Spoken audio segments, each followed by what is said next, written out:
What's up, everybody? Once again, my name is Matt, and welcome back to Let's Play The Legend of Zelda Breath of the Wild. In the last episode, we scaled Mount Lanayru, completed a few shrines, and freed the dragon Naydra from Ganon's malice.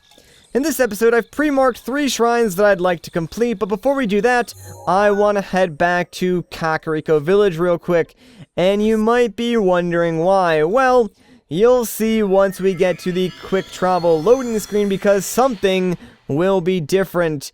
And, yeah, if you look at the upper right corner, you can see I now have 18 Korok seeds. And you might be asking yourself, Matt, how did that happen? I've watched every single episode of this Let's Play. How did you go from 2 in the last video to 18 in this one? Well, here is what I decided to do. Since there are 900 Korok seeds in the game, I figured the best way for me to go about collecting them all would be to make separate non-commentated guide videos for each region in which I go through and collect all of the seeds.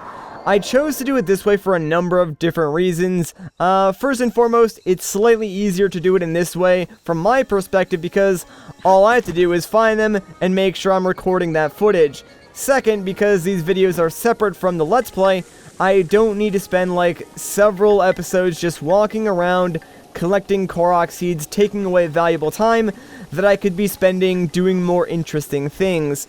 Plus, since there are 900 of them, I imagine that would get really old really fast. Thirdly, I can do this on my own time, and I also get the benefits immediately, meaning that since this isn't part of the main LP, anytime I'm bored or just want to play the game, I can turn it on and start collecting these Korok seeds. And since I'm going to compile that footage later on, I can still record like the normal Let's Play videos from where I left off, but also immediately get to benefit from the Korok seeds that I've already collected. And finally, it just makes things easier to digest from a viewer perspective.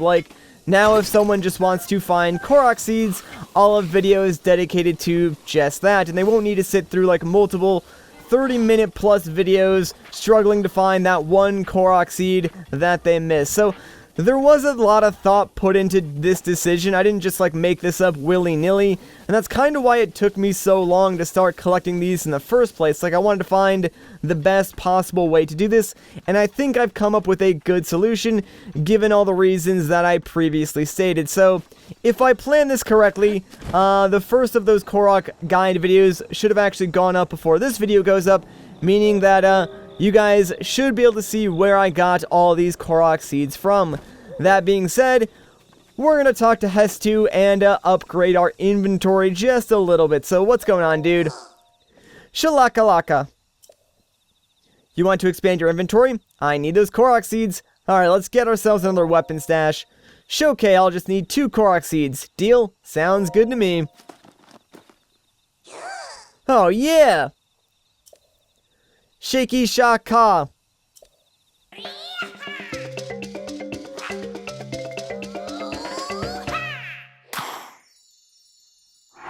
And finally, guys, we have another weapon slot. That will definitely help us out a bunch.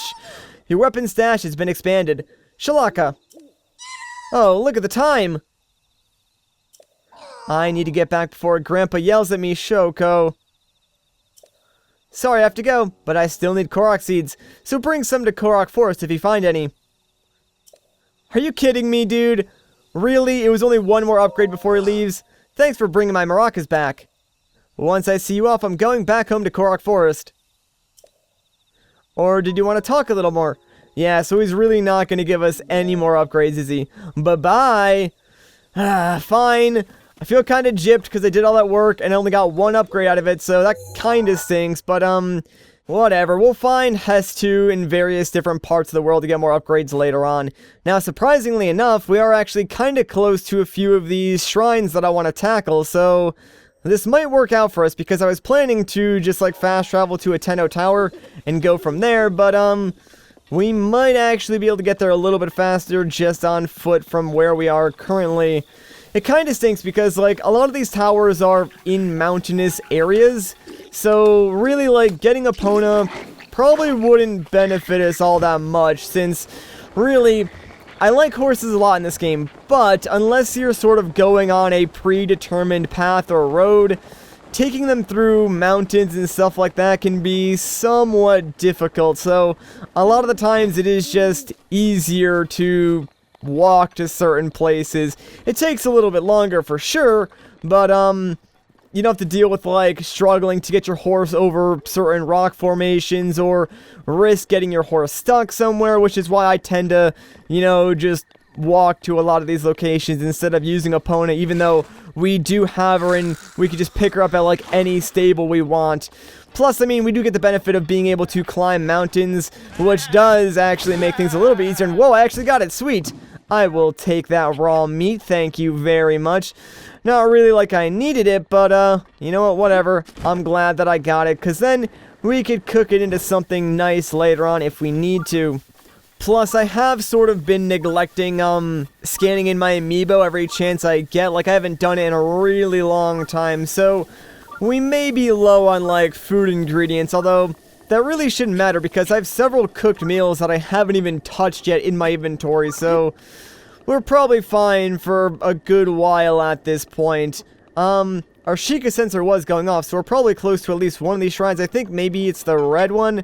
Not too sure. And hey, some amber. I will gladly take that. And, oh man, our sledgehammer is damaged. That stinks. It's like my favorite thing when it comes to breaking these shiny rocks. Also, really dislike how they put some of the rocks like this where the only way to really break them is doing a jump attack. And oh no, it's raining! Wait, no it's not. Hang on. That was kind of weird because the weather meter doesn't even have the rain icon, so not sure what those particles were. I mean, it looked like rain, right? I'm not going crazy. It definitely looked like rain, but it also wasn't rain, so kind of confused as to what that was, but I'm not gonna worry about it. Okay, yeah, we're definitely going towards the red shrine then. You know, I'll be totally honest with you guys. I kind of forgot, like, which color I made each of these shrines. I know two of them are close together, and, I should have paid more attention when I opened up my map, because I don't know which two colors are close together. It might be red and blue or red and yellow? Not too sure. I mean, it really doesn't matter anyways. Hey, look, it's Naedra, so I guess I should correct myself. In the previous episode, I said something along the lines of Naedra will only appear after a blood moon, once you free her. That's actually not correct. So, anytime you free a dragon, you will be able to spot them just like wandering about in the overworld. I didn't know that because on my personal playthrough, I only freed one of the dragons, and shortly after I freed it, I went directly to Ganon, so I never actually got a chance to see it in the overworld, so I just assumed, you know, it would only reappear after a blood moon. So, my fault there. Also, I forgot to mention one of the uses for the scales.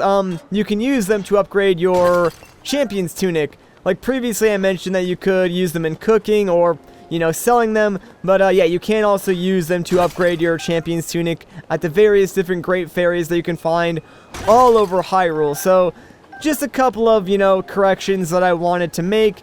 Now that is out of the way, let's activate this shrine and see what we got going on. So all the shrines in this video are going to be like puzzle shrines, you know, not the type where we just walk in, open a chest, and, you know, leave. Like, we actually have things to do, riddles to solve, puzzles to work our way through. So, I'm actually pretty excited since, like, these are my favorite types of shrines in the game. They're by far the most interesting out of, like, the different types that you can get. So, let's see what we've got this time. 3 boxes, yeah, this one's actually pretty straightforward, not gonna lie. So, the boxes it's referring to are actually treasure chests. There's one right up here. We can get this one easily by just shooting our bow at these two, like, strings to knock it down. You can also burn the platform with, like, a fire arrow if you want to. And now, I actually need to get a little bit closer. But you can sort of see already where I'm going with this. You want to use magnesis to bring all of these chests and place them on top of this giant freaking switch. Because apparently, like, 3 smaller chests is equivalent to something heavy enough to weigh down this switch. Hey, a Zora sword. Not bad at all. Alright, so I think there's actually one of the chests in the water somewhere. I might need to, like, move over. Ah, yeah, there it is. Alright, so Let's grab this bad boy, place him right on that switch. I'll open this one up later on because the final one is right on top of this elevator. And yeah, I don't even know why I bothered trying that. Like, I knew there was no way I was going to get that chest. But now, come to Papa. Okay, now let's just place you next to your buddy on that switch, and we should pretty much be good to go. Ta-da! A nice form there, Link. Alright, so now we have access to that giant metal crate, which we'll get in a second, but I'm sure these chests have something worth getting, so let's open them up and get ourselves some amber. Nice, I'll take that. And please be something good, man, like really good. Opal? Alright, fine, whatever, I'll take it, I guess. Not like the greatest thing in the world. So now that we got this box, let's just grab this, and what you want to do, take this box and stick it on top of this elevator. We actually want to go on top of this crate, and the only way to do that is to ride the elevator to the top, and then wait for it to go back down. That way we can jump on top of the box, and now ride it back up again. How exhilarating, man. Wow, what a puzzle. I am so impressed. Alright, so yeah, just like that, we are essentially done. Let's just get the heck out of here, and move on to one of the next shrines. This is probably the easiest one that we will do, not gonna lie. The others are far more interesting. This one is still kind of cool though, just because it is located like behind a waterfall. And you guys know that's sort of like a Zelda trope, hiding things behind waterfalls. Something it's done since like the very first Zelda game, so kind of a nice nod to that, I guess you could say.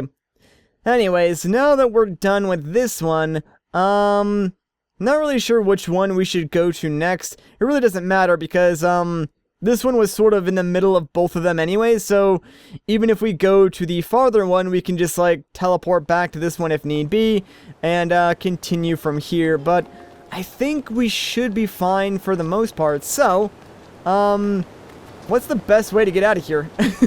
I suppose just, like, climbing this structure back up to the top would be the smartest thing to do, just so I can have the high ground, so might as well start with that, I suppose.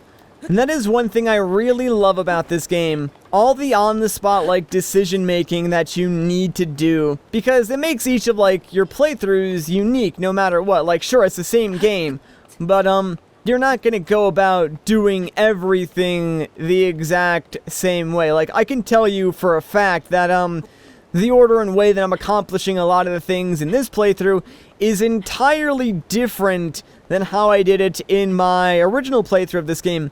And I suppose you could argue that, that's because I know the game a little bit more, I'm a little bit more experienced, so I sort of know what I'm getting into. But, even the areas and the things that I didn't do in my original playthrough, I'm approaching them a little bit different. So, for instance, normally I would plan out every single video ahead of time if I was doing like a normal Zelda game, but in Breath of the Wild I still give myself a rough outline of a plan, I would say, but I also give myself the freedom to deviate from that plan and do something else should I stumble across maybe a shrine that I didn't intend to complete, or something else that is far more interesting. So I leave it open a little bit and give myself room to expand and do other things if I need to, and that adds a bit of uniqueness, I think, to my own playthrough and like every other playthrough out there. And that's something that like Zelda lacked, I think, before Breath of the Wild, because every other Zelda game was sort of linear to a certain extent, and as a result, if you watched a 100% playthrough, it was basically the same thing as any other 100% playthrough. Like, there were certain steps you had to do, and you pretty much had to do them at certain times. The only differences, I guess, is when and how they accomplished some of the side quests in other Zelda games, but that's really about it. Whereas Breath of the Wild, every decision that you make to like how you get to a certain location can make your playthrough unique, which I think is just amazing. And that's why like you can watch probably 4 or 5 different LPs of this game and have like a completely different experience every single time. So it's pretty cool, honestly. Anyways, the next shrine is actually right down here where all these weird looking statues are. This is sort of a time-based event, so I will need to set up a fire here in a minute. But first things first, let's talk to this guy. What's going on, buddy? Ha! Let me guess. You caught wind of the great Dr. Calip's groundbreaking research and just had to meet him for yourself. Heh. No? Don't tell me you've never even heard of me, after I've dedicated my life to researching the ancient shrines? Sigh. Well, you'd better remember my name, for it's not the last time you'll hear of it. And while I'm at it, it's Dr. Calip, if you please.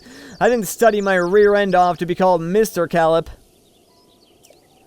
Everyone forgets I'm a doctor for some reason. And since you asked, I'll inform you that I'm engaged in analyzing ancient texts. I haven't time for idle chit-chat. Alright, what about the ancient texts, though? Soon, my long years of research will be revealed, and all the world will hail it as the discovery of the century. To prevent any undue attention, I haven't even told my family about my work. You understand, I'm sure.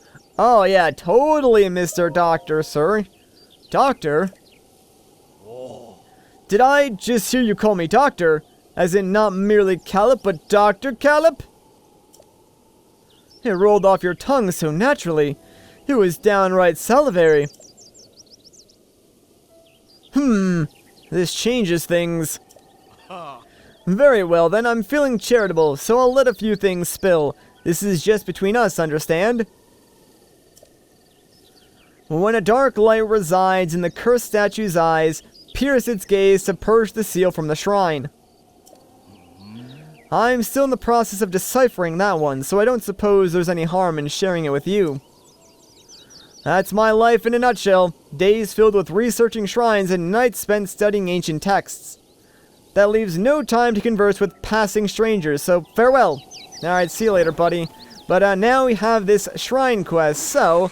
believe it or not, we actually need some wood. I know I said wood is almost entirely useless, but this shrine can only be accessed at 9 p.m. and, I mean, it did just tick over to like 7 a.m., so I'm not gonna stand around here and wait until 9. That would just take freaking forever. So I guess this is like where the wood does come in handy. I do need a way to light this on fire. I think the fire sword that I have should work.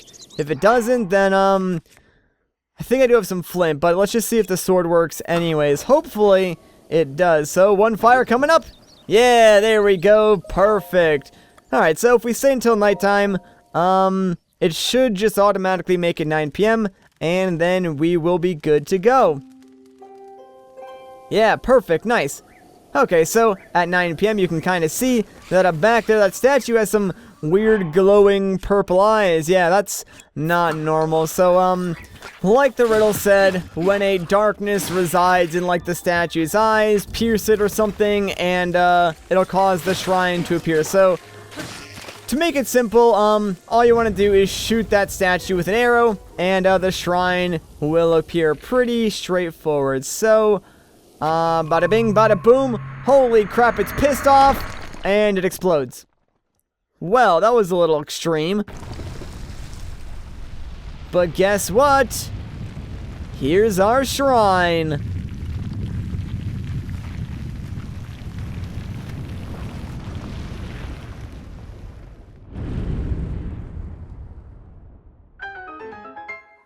Pretty simple, right? Let me actually grab all of these.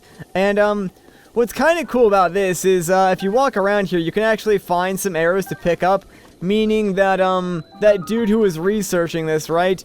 He was actually, like, shooting some of these statues, trying to figure it out for himself. And he was close, man. He was close. He just was not hitting the right target, man. Feel kind of bad for him, but at least, hey, he gave us the riddle, so we were able to solve it. And, it's kind of funny, too, because I think in the last video I asked, like, are there any shrine quest shrines that are actually puzzles? And lo and behold, here is a shrine we got from a quest that is indeed a puzzle. This is the Trial of Passage.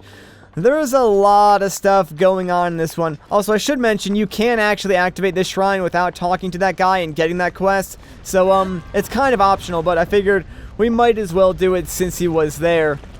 Anyways, yeah, the entire shrine actually takes place inside this giant rotating cylinder. So, first things first, let's try and not get hit by any of these giant, like, spiky balls that are rolling around here. But, you want to just sort of stand in the center and wait for, like, these large pillars to come around. That way they can lift you up, and bring you to the center of this cylinder, since that's where all the cool stuff happens, like up here. So let's just wait until we get on this center gear. And there's a couple of chests in here that I do want to collect. So this one is the easy one. Let's open this up and get ourselves some opal. Nice. And of course, that one is on its way back up, meaning that we need to wait for it to go all the way around before we can actually access it. But, yeah, now you can sort of, like, get a good idea, like, how big the shrine is, or at least how sort of everything interacts with one another. You can sort of see, like, the solution already. Obviously, that platform over there on the right, that's where you want to go next. Then, like, ride that gear up. And then, there's, like, a staircase platform that you can use to reach the end of the shrine. So it sort of makes sense once you see everything from up here. Like, it gives you a better perspective of what you're working with. Anyways, let's try and wait for this platform to get at a reasonable angle. That way we can glide down and hold. That's way too soon. That's not going to work. No! Ah, crap, man. I totally screwed that up. No, dang it. I can't even get up there either. Alright, do I really want that chest? I guess I kind of do. Alright, I'll do it one more time, but, I'm gonna cut real quick, so I'll see you guys once I, get back up there and, like, the chest has rotated all the way around again. Alright, let's try this from a less steep angle. Yeah, that looks pretty good. Cool. This better be something good, I swear. It's a freaking soldier spear. Are you kidding me? I wasted all that time for a freaking soldier spear. I'm actually kind of mad that I even bothered to pick that up. Like, it's not even a good weapon. Really, for like all the effort it took me to grab that chest, I was hoping it was going to be, you know, something valuable. But, nope. I got completely screwed out of anything that would have been remotely good. Thanks, game. Thanks a lot. That should teach me a lesson not to even bother going for the chest in these shrines anymore, because they're never anything that I can't get anywhere else. Alright, whatever. Let's just finish things up, man. Ah, jeez. I'm a little bit salty about that one, guys. Not gonna lie. Alright, so this is a little bit interesting. What you want to do here is actually wait for one of these sort of staircase diagonal platforms like this one to be right about here. That way you can just carefully dip over to the other side. And oh, that was way too close, man. Way too close for comfort. But then you can easily just walk your way right up to the end of the shrine. And, well, now we can just sort of end things off and get out of here. With this shrine complete, though, I think there's only 2 more left in this region. One of those is, of course, the one we're going to next, and the other is the combat shrine on that little tiny island that we saw, like, outside of the ocean, which, at this point, I want to say we're probably strong enough to complete, so I might actually try that in the next video. I'm not too sure that, we'll have time to get to it in this one, because the next shrine is still pretty far away, and, it is pretty lengthy as well, if memory serves me well, so we're gonna have our hands full, mainly because, like, the quest required to even open the shrine is just a pain in the butt, and you'll see once we get over there and, talk to a character who will give us that quest. So, you know what, I suppose... Yeah, no, I suppose actually traveling from this shrine near Kakariko is the smarter way to do it. I don't think traveling to any of the shrines in the Lanayru region is really a smart idea, so this should be alright, even though we're kind of like going back to where we started from. I guess I went to the 2 shrines that were closer to each other first, and as a result, now I'm farther away, which makes sense, but, not a huge deal. Like, I'm pretty sure this last shrine is actually in a valley, meaning that if we find a large mountaintop, we should be able to glide down right to where the shrine is, no problem. Kind of like we did with, the shrine that we just completed, so it'll all work out in the end. Not a huge deal, guys. Although I probably could have done it a little more optimally.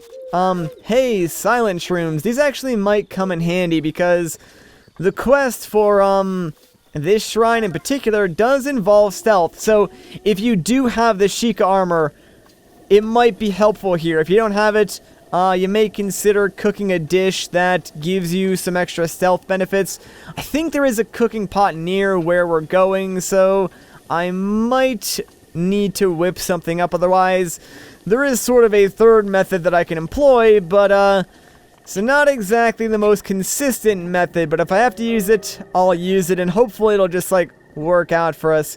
Anyways, yeah, being up here actually should work perfectly because, I think the shrine is actually right in that valley, like, directly below where I currently am, so that worked out really well, actually. I'm surprised, so, yeah, not too hard to get to at all.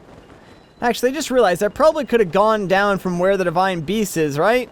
Although, wait, hang on. Can you not teleport to a Divine Beast after you complete it? I'm actually not too sure on that. I'm sure someone in the comments will let me know, because that might have saved me a little bit of time had I had done that instead, but whatever, we'll be fine. As we come in for a landing here, we should start to hear something very familiar, and dude, it's like 3 AM. These guys should not be coming out now. Like, get out of here, man. Also, oh no! Oh no! That's not good. So all the animals that were roaming around here, they're kind of required for, this shrine quest, and I just scared them all away. So that's not good. I really hope they respawn, because if they don't, I may have just screwed myself. I'm gonna go talk to Cass, though, and I'll deal with that in a second. I really hope they come back, though, because that is not good at all. What's up, Cass? How you been, buddy? Oh, pardon me. I didn't think anyone was around. Oh. Huh, I knew we'd meet again, though I never imagined it would be here. I know a song about this place. Would you like to hear the ancient verse passed down in this region? Yeah, dude, let's go for it. Oh. Excellent. Without further ado.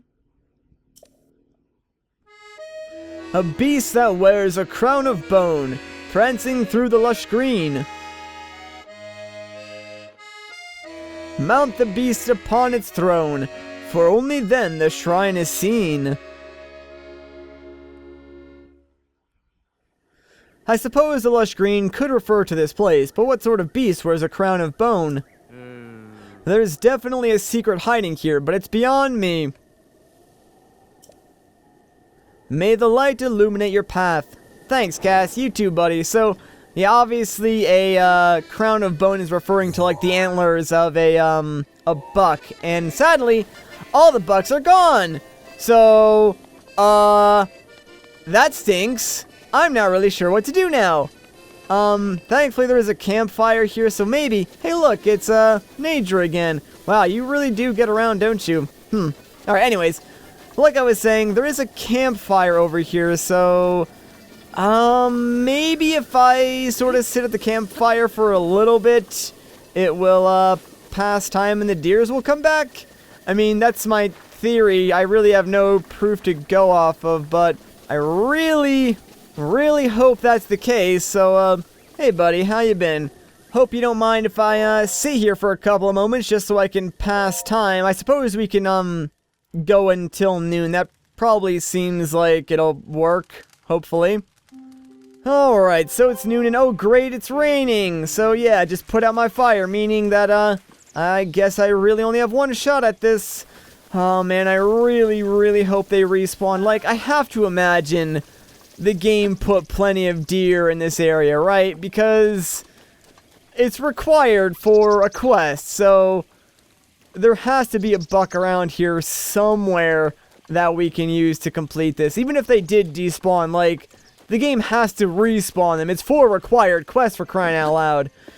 Alright, so I know they do tend to, like, hang out in this forest area and near some water. I think those are just, like, regular deer, which is not gonna cut it. I need a buck. Is there seriously not one around here? Come on, game. I know there is, like, another spring off to my right, so I can look over there, but really? Nothing over here. Like, yeah, these normal deer are not gonna work. Oh, hang on. There we go. We got ourselves a buck, boys.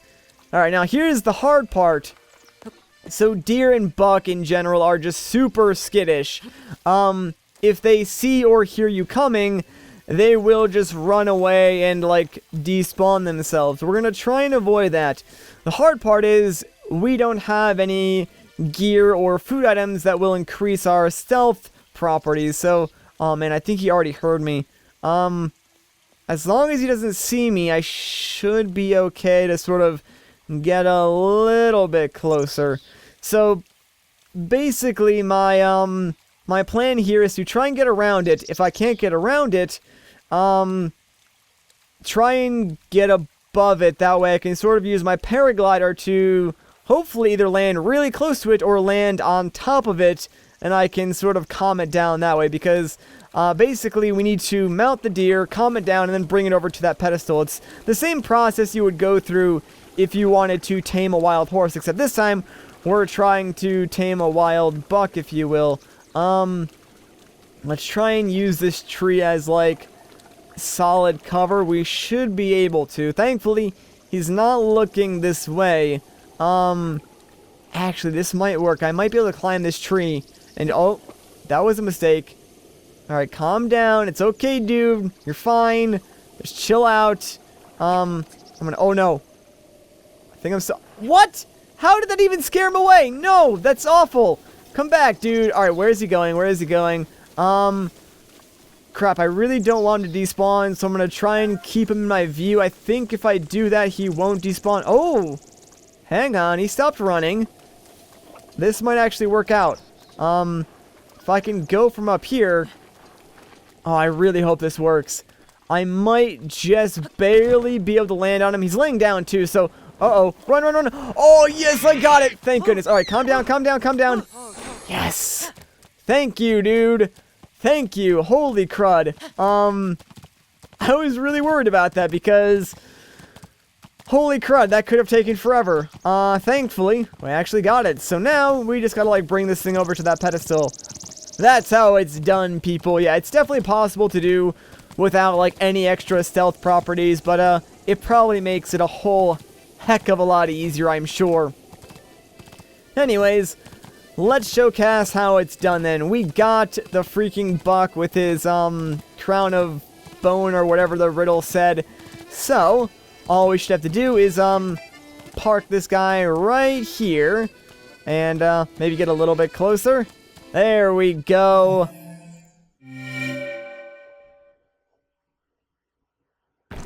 And there's our shrine, my friends. That was a tough one.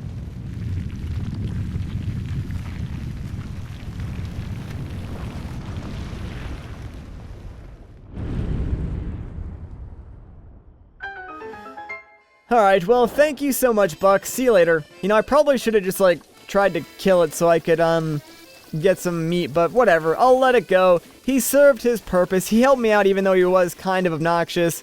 So, he gets to live for now. But I'll be back, Buck. Don't you worry about it. I'm sure I'll be hunting my fair share of you in the future. For now, though, let's work on getting through this shrine. This one actually can be a little bit confusing, so, hopefully I don't mess it up too much. I actually do have notes for this shrine in particular, just because, there's a lot of stuff in this one that we have to do in a very particular order, so I'm, like, glancing over at my notes to try and make sure that, I know what I'm doing once I get into this, but, here we go. So, Ancient Trifecta. We want to start by hitting this switch a couple of times, like 3 times, so let me grab... my soldier spear, just so I don't waste any durability on, like, any of my other weapons. I don't think I can, like, hit this, yeah, I need to wait for the platform to move before I can hit it again. So, there is sort of, like, a platform that's rotating in the center. You can sort of see it, like, come into place there. So, you want to hit it to move it 3 times, then, grab a remote bomb of your choosing, place it right next to this switch, and then... position yourself on that moving brick, because once we detonate that bomb, this will take us over to the chest over here. So, let's open this up and see what's inside. Ooh, a Thunderblade. Alright, that's actually really cool. Crud. Oh man, even with the extra slot, our inventory is still full. Okay, let's get rid of the spear then. I can use the Zora sword for like hitting switches. I don't really like spears anyway, so we're fine with that. I'll take the Thunder Blade. And now, before we leave, I think I want to put this down on the ground somewhere, because I'm fairly certain there's like a switch I need to put this on somewhere. Can't really remember where exactly it is. I think it might be in the back of this area somewhere. Sorry guys, bear with me here. Let me just sort of like look at my notes real quick. Oh, right. Okay. So, there's like this little cage over here. And, yep, there's a switch. So, what we want to do is back this up a little bit so we can see. And, come on, camera, work with me. There we go. We just want to take this puppy, put it up there, and that's going to unlock the door leading to the monk. So, here's the fun part. We need to use that rotating block to bring Link all the way around and towards the altar. So, that means we have to hit this switch a couple of times. First things first, let's set it back to where it was like directly in front of us. So, let's hit it one more time. And, now what we want to do is similar to the first time, place a remote bomb right next to this switch. And then I didn't really point this out before, but there is a laser emitter over here, so we can use stasis on that to sort of stop it from emitting lasers. Then we can move this metal block out of the way, and once that wears out, it should move the platform once. Then I think I can detonate my bomb and move it again. And oh wait, no, that's the wrong order. See, this is exactly what I meant about like doing things in a very specific order. I needed to use my bow to hit it the second time and then use the bomb, because obviously, yeah, I couldn't actually see it from that angle. So let me reset this again. My bad, guys. I do apologize. Alright, place that there. Let's go back and stand on this thing. We'll use, stasis on this guy real quick, then just immediately cancel it. There we go. And now use a bow from this point to hit the switch. There we go. And now our remote bomb should do the trick, and we'll be right at the Sheikah monk. There we go. Jeez, I kind of made a couple of mistakes there, but you know what? I mean, it is kind of hard to remember everything in this game. Like, there's a ton of shrines, and we did do a couple of pretty confusing ones, so I'm gonna let myself slide on that one. But there we go, our 5th Spirit Orb. Hey, we can get ourselves another heart container. Pretty nice, pretty nice. That'll come in handy, because I think right now we have 10, so that'll make 11, meaning that we'll only need 2 more until I can do something that I really, really want to do.